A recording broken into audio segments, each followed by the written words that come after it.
In this clip, I'm going to talk about some features of OneDrive and how to share files in particular. So I'm logged in under one of the training accounts for Office 365 that's controlled by the GAA. I'm logged in as Training 9, and I'm now going to switch to OneDrive by clicking on the app launcher here on the top left hand side. When I choose the OneDrive option, it takes me into my storage facility under my Training 9 OneDrive account. So this is the feature which enables us to store club records, club details under the account rather than having them stored on people's private hard disks or USB keys, etc. So anyway, I have a folder set up already called Club Docs. And in the Club Doc folder, I have a number of files. And the one I'm going to focus on here is the one called County Champions 2018. And as you can see, the file has been most recently modified by Training 9, and the file is currently private. In other words, it's not shared with any other user, either in the GAA or outside. And in order to share the file, I can do it a number of ways. The option over here in the center is has the share and other features on it, so I can just click on that, and I can give it to several people. Or I can go over here to my right and click on private and just give direct access to a particular user. So when I click on the plus sign here, it allows me to specify the email address of whoever I want to share the file with. So I'm going to choose Noel Tierney, and Noel Tierney pops up on the list of users. And my next decision is, do I allow Noel Tierney to be able to edit the file, or can he just view it? So if he can just view it, can't make any changes, but in my case I want him to be able to edit the file, and then I'm going to send him a short personalized email address so that he can get some information about what he's supposed to do. So I'm just going to say file for edit and then send the email or grant the access. So granting the access will allow Noel Tierney to be able to receive the email and receive details of the file. So on my right hand side here, I've logged in to the Noel Tierney email address, and as you can see, the email has just arrived from Training 9. When I open the email, it tells me that the file that's available to Noel Tierney is County Champions 2018. So I'm going to open it and I'm going to try and edit it. So when I open the file, I see my list of county champions, and the Galway and Mayo champions are already filled in. So I'll go down here and pick one or two more of them. Clonagale for Roscommon and Guidor for Donegal, and make those changes. And if that's Noel Tierney's work done, he can just close the file and the changes will be saved automatically. I'll close the email.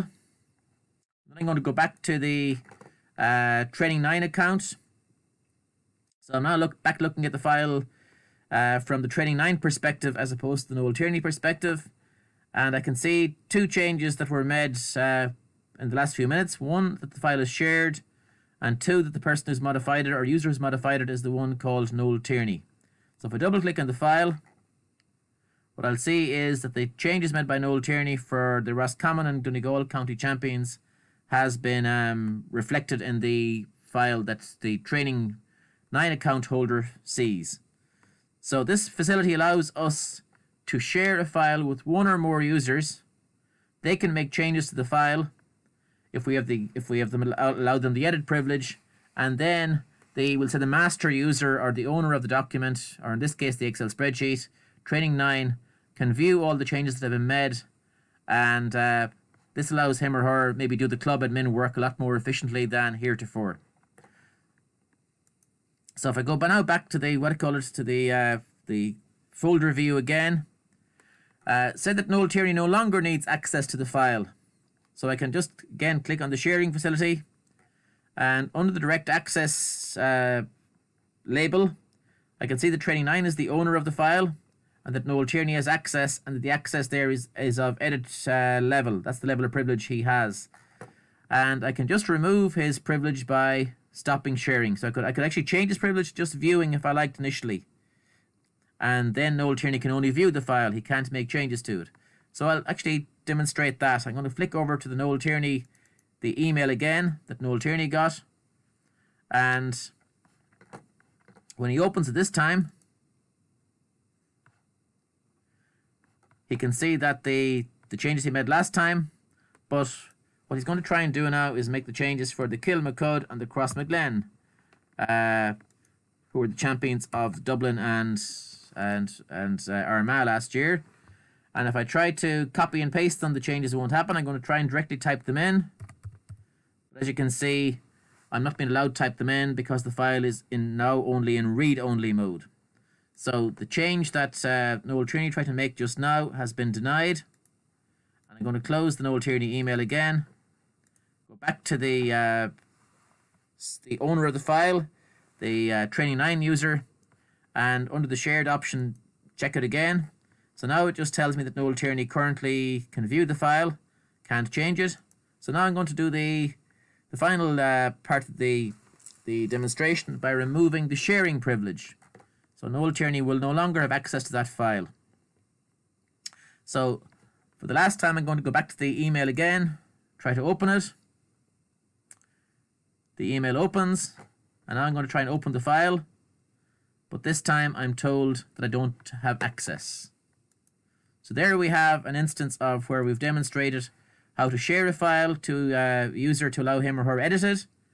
Then reduce the level of privilege to just be able to view the file. And finally how to remove the privilege, the entire privilege, and to stop sharing. So the file is now back as a private file, even though it says the last user to edit it was Noel Tierney, whom it was, but the file is no longer shared. So that's the end of this clip.